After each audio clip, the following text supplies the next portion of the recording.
Alors moi c'est Quentin Chevalier, j'ai 24 ans et je suis venu ici surtout pour rencontrer des gens puis voir les différents projets qui existent déjà en Ardèche.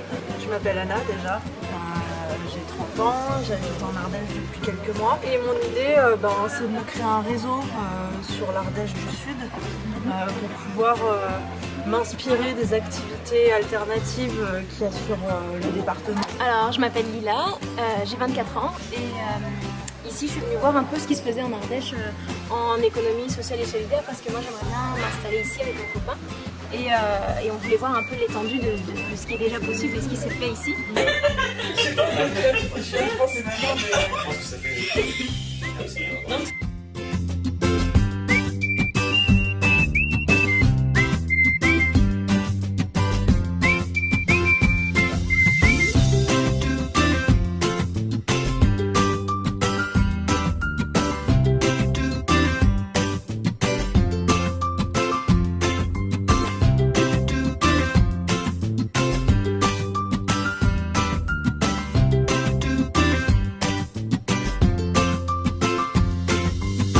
Moi je cueille et je transforme les fruits qui seraient restés sur les arbres. D'accord.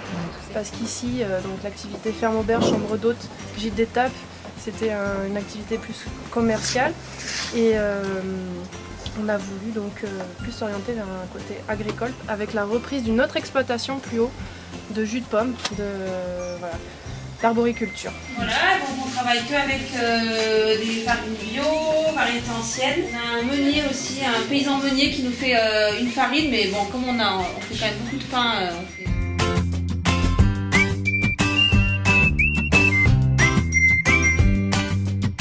Alors, le parcours de 3 jours de découverte de l'ESS en Sud-Ardèche, c'était hyper riche, très dense. On a rencontré plein de gens absolument super, très engagés, qui donnaient beaucoup de leur temps et de leur énergie, mais en même temps qui faisaient quelque chose qui avait vraiment du sens pour eux.